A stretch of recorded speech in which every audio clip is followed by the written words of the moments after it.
హరి పెళ్లి కోసం అని చెప్పి అందరూ ఎంతో సంతోషంగా చీరలు సెలెక్ట్ చేస్తూ ఉంటే అప్పుడు అనన్య అందరి ఆనందాన్ని, ముఖ్యంగా ఆనందాన్ని పాడు చేయాలని చెప్పి అక్కడికి వచ్చి ఆ చీరలు తీసుకొని మీ అందరికీ నేనే ఏ చీర బాగుంటుందో ఆ చీర ఇస్తాను అని చెప్పి అందరికీ తలా ఒక చీర ఇస్తూ ఉంటుంది. మరి అందరికీ ఇచ్చావు, ఆనంద్కి ఇవ్వలేదేంటమ్మా అని లీలావతి అంటూ ఉంటే అప్పుడు అనన్య అవును కదా, ఇదిగో ఈ చీర అయితే మీకు చాలా బాగుంటుంది, ఎందుకంటే ఇటువంటి చీర కేవలం పని మనుషులు మాత్రమే కట్టుకుంటారు, ఇది కట్టుకుంటే మిమ్మల్ని పని మనిషి కంటే చీప్గా చూస్తారు, తీసుకోండి అని చెప్పి అనన్య ఆనందను అవమానించి ఆ చీరను ఇస్తూ ఉంటే అనన్య మాటలకి అంత కూడా షాకింగ్గా చూస్తూ ఉంటారు. ఆనందకు ఒళ్ళు మండిపోతూ ఉంటుంది. ఇకప్పుడు అనన్య చెప్పాను కదా, ఈ చీప్ చీర కట్టుకుంటే మీరు చాలా చీప్గా కనిపిస్తారని, ఒక్కసారి ఈ చీర కట్టుకొని చూపించండి, అందరూ మిమ్మల్ని ఎంత చీప్గా చూస్తారో తెలుస్తుంది అని చెప్పి అనన్య అంటూ ఉంటుంది. దాంతో ఆనంద ఒక్కసారిగా లేచి అనన్య చెంప పగలగొడుతుంది. అనన్య చెంప పగలగొట్టడంతో అందరూ షాకింగ్గా చూస్తూ ఉంటారు. అక్క, అనన్యకి పిచ్చి కదా, మరి పిచ్చిదానికి ఏది కాస్ట్లీ చీరో ఏది తక్కువ రేట్ చీరో ఎలా తెలిసింది, అంత కరెక్ట్గా ఇది చీప్ చీర అని తను ఎలా మాట్లాడగలిగింది అని చెప్పి ఆనంద అంటూ ఉంటుంది. ఇక దాంతో రోహిత్, లీలావతి వీళ్ళందరూ కూడా అవునా ఆనంద, నువ్వు చెప్పింది నిజమే అంటూ అనన్య వైపు సీరియస్గా చూస్తూ ఉంటారు. ఇకప్పుడు అనన్య నేనేంటి ఈ ఆనందని ఏడిపిద్దామనుకొని ఇలా అడ్డంగా బుక్ అయిపోయాను అని చెప్పి మనసులో అనుకుంటుంది. నిజంగానే అనన్యకు పిచ్చుందా లేదంటే పిచ్చిదానిలాగా నటిస్తుందా అక్క అని చెప్పి ఆనంద అడుగుతూ ఉంటుంది. దాంతో లీలావతి అనన్య వైపు చూస్తూ ఏ అనన్య, ఆనంద చెప్పినట్టుగా నిజంగానే నీకు పిచ్చుందా లేదంటే కావాలని అలా నటిస్తున్నావా చెప్పు అంటూ లీలావతి అనన్య మీద అరుస్తూ ఉంటుంది. అమ్మ, ఇలా అడిగితే అది నిజం ఎందుకు చెప్తుందమ్మా, నా స్టైల్లో నేనే దాని చేత నిజం చెప్పిస్తాను అని చెప్పి రోహిత్ అనన్య రెండు చెంపలు కూడా వాయిస్తూ చెప్పు, మర్యాదగా నిజం చెప్పు, నిజంగానే నీకు పిచ్చుందా లేదంటే నటిస్తున్నావా, అంత కరెక్ట్గా నీకు ఏది కాస్ట్లీ చీరో ఏది చీప్ చీరో ఎలా అర్థమైంది అని రోహిత్ ప్రశ్నిస్తూ ఉంటాడు.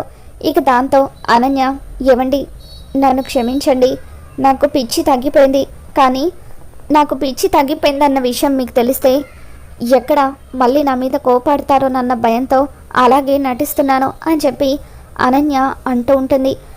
లీలావతి ఆనంద కాళ్ళ మీద పడి అత్తయ్య గారు నన్ను క్షమించండి అత్తయ్య గారు, ఏదో సరదాకి అలా మాట్లాడాను, నాకు ఇప్పుడు పిచ్చి తగ్గిపోయింది, నేను మామూలు మనిషిని అయ్యాను అని అంటూ ఉంటే అప్పుడు రోహిత్ నీకు పిచ్చి తగ్గిపోయినంత మాత్రాన నువ్వు చేసిన పాపాల గురించి మేము ఈజీగా మర్చిపోతామని మాత్రం అనుకోకు, నువ్వు చేసిన ప్రతి తప్పు నాకు గుర్తుంది అని రోహిత్ అంటూ ఉంటాడు.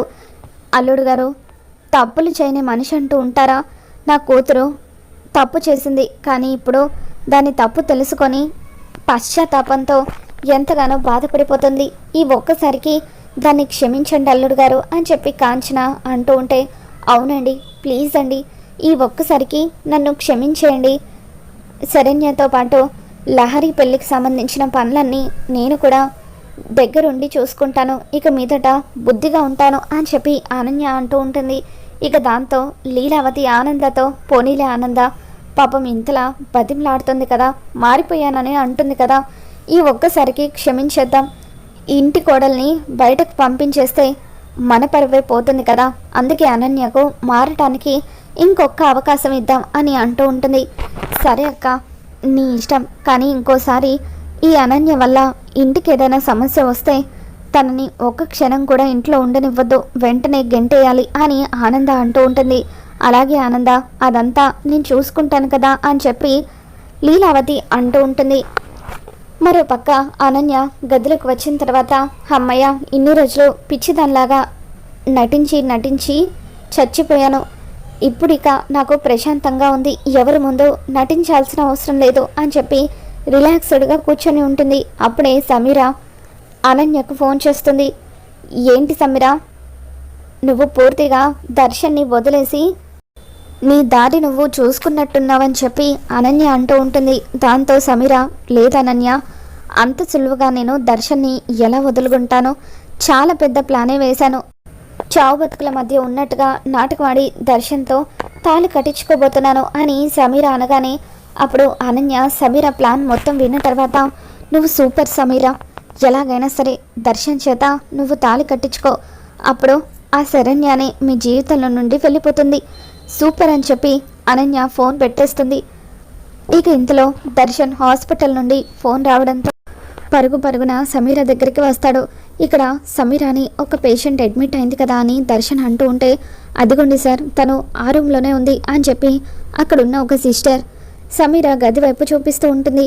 ఇక అప్పుడు సమీరాని చూడగానే దర్శన్ ఎంతగానో బాధపడుతూ, ఏంటి సమీరా నువ్వు అనేది, నీకు బ్లడ్ క్యాన్సర్ ఏంటి అని అంటూ ఉంటే, ఆ దేవుడు నన్ను ఈ విధంగా మధ్యలోనే తీసుకెళ్ళిపోవాలని అనుకున్నాడు, నా రాతను ఈ విధంగా రాశాడు, నేను 15 రోజుల కంటే ఎక్కువగా బతకనంట దర్శన్, అందుకే చివరి కోరికగా నిన్ను ఒక మాట అడగాలనుకుంటున్నాను, నిన్ను నేను ప్రాణం కంటే ఎక్కువగా ప్రేమించాను, పెళ్లి చేసుకొని నీతో కలిసి పిల్లల్ని కనాలని ఎంతగానో కలలు కన్నాను, కానీ నా కలలన్నీ కలలుగానే మిగిలిపోతాయని ఎప్పుడు కూడా నేను ఊహించలేదు, అందుకే చనిపోయే ముందు సుమంగలిగా పోవాలని నేను కోరుకుంటున్నాను, నా మెడలో తాళి కట్టి నా ఆఖరి కోరిక తీరుస్తావా దర్శన్ అని చెప్పి సమీర బ్లడ్ వామిటింగ్స్ చేసుకుంటున్నట్టుగా నటిస్తూ ఉంటుంది.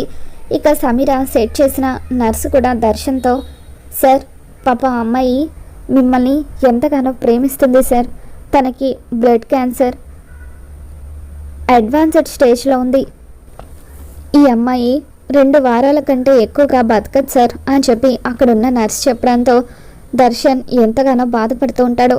ఏంటి దర్శన్, నేను చావు బతుకుల మధ్య ఉన్నానని తెలిసిన తర్వాత కూడా నువ్వు ఇంకా నా మెడలో తాళి కట్టడానికి ఆలోచిస్తున్నావా అని అంటూ ఉంటే అప్పుడు దర్శన్, ఒకవేళ నాకు పెళ్ళి అవ్వకపోయి ఉండుంటే నువ్వు అన్నట్టుగా నువ్వు అడిగిన వెంటనే నేను తాళి కట్టేసి ఉండేవాడిని సమీరా, కానీ ఇప్పుడు నాకు పెళ్ళైంది, భార్య ఉంది, అందుకే తను ఉండగా నీ మెడలో ఎలా తాళి కట్టాలా అని ఆలోచిస్తున్నాను, నేను శరణ్యని కూడా ఒప్పించిన తర్వాతే ఏ నిర్ణయం అనేది తీసుకుంటాను అని చెప్పి దర్శన్ నేను శరణ్యని తీసుకొని వస్తానంటూ ఇంటికి వెళ్తాడు. ఇంటికి వెళ్ళాక దర్శన్ శరణ్యతో, శరణ్య నీతో ఒక ముఖ్యమైన విషయం మాట్లాడాలి, మా ఫ్రెండ్ వల్ల లవర్ చావు బతుకుల మధ్య హాస్పిటల్లో ఉంది, ఒకసారి మనం ఇద్దరం వెళ్ళి చూసేద్దామని చెప్పి దర్శన్ శరణ్యని హాస్పిటల్కి తీసుకొని వస్తాడు. అప్పుడు శరణ్య, ఎక్కడండి మీ ఫ్రెండ్ వాళ్ళ లవర్, తను చావు బతుకుల మధ్య ఉందన్నారు కదా అని అంటూ ఉంటే, అదిగో శరణ్య అక్కడుంది అంటూ హాస్పిటల్ బెడ్ మీద ఉన్న సమీర్ అని చూపిస్తాడు. ఇదేంటండి మీ ఫ్రెండ్ వాళ్ళ లవర్ అన్నారు అని అంటూ ఉంటే, నేను నీకు అబద్ధం చెప్పాను శరణ్య, ఫ్రెండ్ లవర్ అంటే నేను ప్రేమించిన అమ్మాయి సమీర, తనకి క్యాన్సర్ 2 వారాల కంటే ఎక్కువగా బతకదు, సుమంగలిగా పోవాలనేది తన కోరికట, అందుకే నన్ను తాళి కట్టమని అడిగింది అని చెప్పి దర్శన్ శరణ్యకి చెప్తూ ఉంటే శరణ్య కూడా చాలా బాధపడుతుంది. శరణ్య సమీర దగ్గరికి వెళ్ళేసరికి సమీర శరణ్య చేతుల్లో రక్తం కక్కుకుంటుంది. నన్ను క్షమించు శరణ్య, నిన్ను నేను చాలా బాధ పెట్టాను, నీలాంటి మంచి అమ్మాయిని బాధ పెట్టినందుకు ఆ దేవుడు నాకు తగిన శిక్ష వేశాడు, మరొక 2 వారాల్లో నేను చనిపోబోతున్నాను శరణ్య అని చెప్పి సమీర అంటూ ఉంటుంది.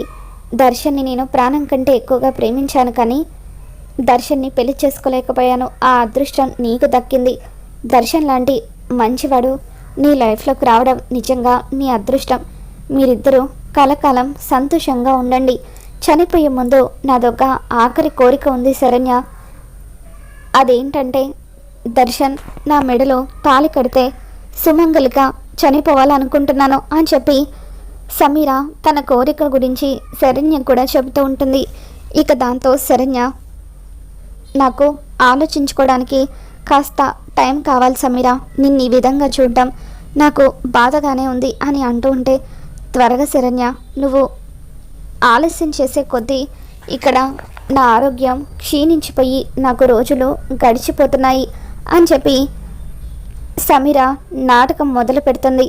ఇక దాంతో శరణ్య పక్కకు వచ్చిన తర్వాత దర్శన్తో తన పరిస్థితి చూస్తూ ఉంటే నాకు జాలిగానే ఉందండి, కానీ ఎంతైనా మీరు నా మెడలో తాళి కట్టిన నా భర్త నా కళ్ళ ముందే మరొక అమ్మాయి మెడలో 3 ముళ్ళు వేస్తూ ఉంటే అది చూసి నేను తట్టుకోలేనండి, అందుకే టైం అడుగుతున్నాను అని చెప్పి శరణ్య బాధగా ఇంటికి వెళ్ళిపోతుంది.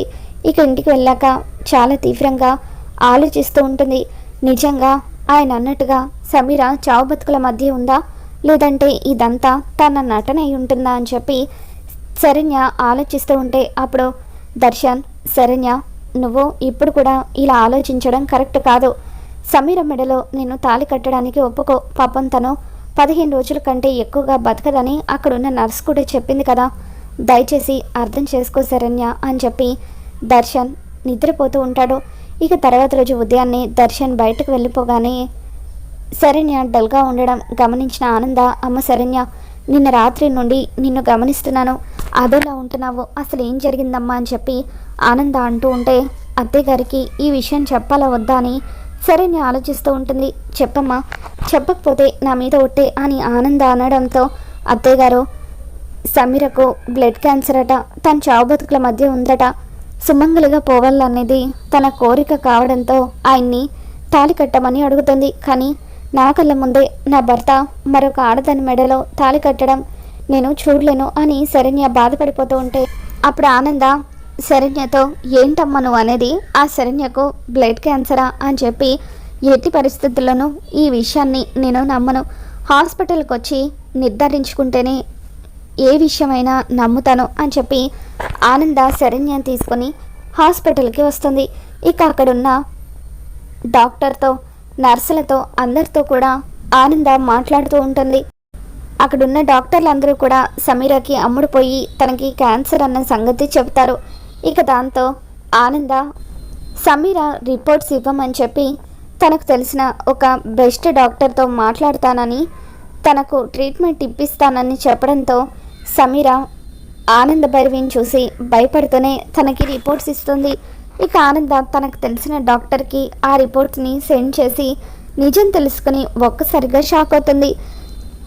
సమీరకి ఎటువంటి క్యాన్సర్ లేదని రిపోర్ట్స్ చూసి డాక్టర్ చెప్పడంతో ఇక అప్పుడు ఆనంద ఒక్కసారిగా సమీర 2 చెంపలు వాయిస్తూ, ఏమే నీ నాటకంతో మరొకసారి నా కొడుకుని పిచ్చోడిని చేయాలని చూసావు కదా అంటూ ఆనంద సమీరని చితకొట్టి తనకి బుద్ధి చెప్తూ ఉంటుంది.